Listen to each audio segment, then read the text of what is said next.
வணக்கம். திருமணத்திற்கு முன்பு ஆண்களுக்கு பால்வினை நோய் இருப்பது தெரிந்தால் என்ன செய்ய வேண்டும்? ஆண்களுக்கும் இருக்கலாம், பெண்களுக்கும் கூட இருக்கலாம். ஏன்னா திருமணத்திற்கு முன்பு இப்போது சேர்ந்து வாழ்வது, இல்லை மசாஜ் பார்லரில் போய் செக்ஸ் வச்சுக்கிறது, பல்வேறு வகையில் திருமணத்திற்கு முன்பு உறவு, இப்போது செக்ஸ் டூரிசம், பல வகையில் திருமணத்திற்கு முன்பு உறவுன்றது காமனாக இருக்குது. இப்போ ஒருத்தருக்கு செக் பண்ண வரும்போது பால்வினை நோய்கள் இருந்தால் என்ன பண்ணலாம்? இதை 2 வகையாக பிரிக்கணும். ஒன்று ஆபத்தான சரி செய்ய முடியாத நோய்கள், ஹெச்ஐவி போல். அவங்க ஒன்று திருமணம் செய்யாமல் இருக்கணும், இல்லைன்னா ஹெச்ஐவி தொற்று உள்ள ட்ரீட்மெண்ட் எடுத்துக்கிட்டு இருக்க இன்னொரு பெண்மணியை உறவு வச்சுக்கலாம். அதுக்கான கவுன்சிலிங், அதுக்கான முறைகள் வேறு. சரி செய்யக்கூடிய நோய்கள் இருக்குது, பாக்டீரியல், புரோட்டோசோ, வேறு நோய்கள்லாம் இருக்குது.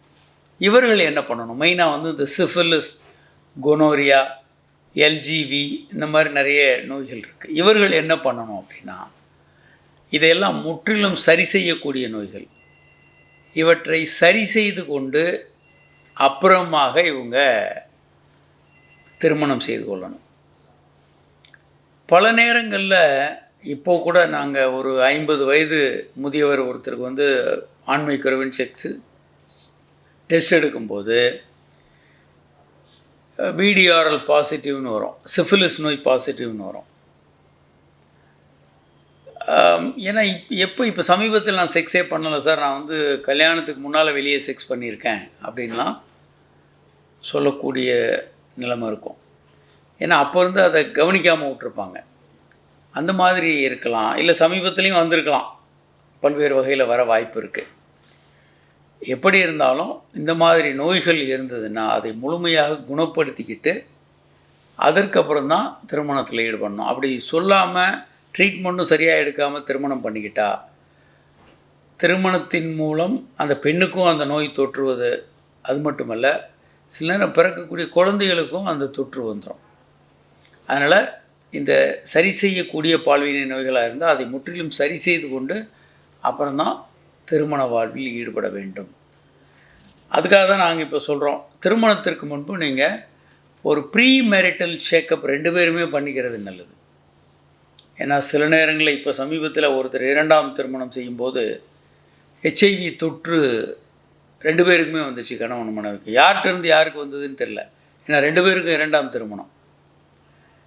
ஒரே குழப்பமாக இருக்குது. அவங்க எப்படி இப்போ 2 பேருக்கும் பாசிட்டிவ், 2 பேரும் ட்ரீட்மெண்ட்டில் இருக்காங்க. இப்போ தேவையில்லாத ஒருத்தர்கிட்டருந்து இன்னொருத்தருக்கு வந்திருக்கும். இது இறந்து போன முன்னாள் கணவர்கிட்டருந்து அந்த பெண்ணுக்கு பெண் மூலமாக இவருக்கு வந்திருக்குன்னு அவர் சொல்கிறார். ஏன்னா நான் மனைவி வேறு யாரோடையும் உறவு வச்சுக்கிட்டல, என் பழைய மனைவி கூட உறவு வச்சுருந்தோம், குழந்தைகள் இருந்தது, எங்களுக்கு இந்த நோய் இல்லைன்றாங்க. ஏன்னா இவங்க எப்பயும் செக் பண்ணாதனால யாருக்கிட்ட இருந்து யாருக்கு வந்ததுன்னு கண்டுபிடிக்கவும் முடியாது, குழப்பமாக இருக்கும். யூகங்கள் தான் வச்சுக்க முடியுமே தவிர, கணவருக்கு 2-3 குழந்தைங்க இருக்குது, மனைவி விவாகரத்து பண்ணியிருக்காங்க,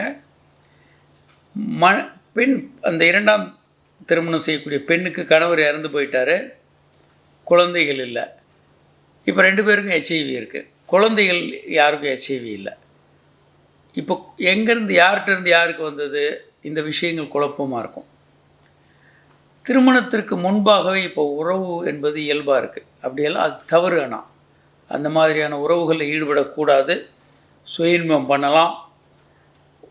அப்படி உறவு உங்களுக்கு ஈடுபட நேர்ந்தால் நீங்கள் குறைந்தபட்சம் 600 அணிய வேணும். உலக சுகாதார நிறுவனம் ABC ஃபாலோ பண்ணுங்கன்றாங்க. ஏ, அப்ஸ்டெயின் ஃப்ரம் செக்ஸே பண்ணாதீங்க, சுயன்மம் பண்ணுங்கள்.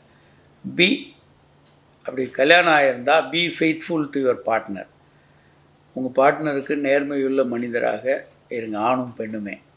சி, குறைந்தபட்சம் 600 அணிங்க. கான்ட்ராசெப்ஷன், அந்த காண்டம் குறைந்தபட்சம் 600 அணிங்க. வேறு வழியே இல்லை, நான் செக்ஸ் பண்ண தான் போகிறேன்னு நீங்கள் முடிவு பண்ணால். இந்த ABC நீங்கள் வாழ்க்கையில் மறைக்கக்கூடாது. வணக்கம்.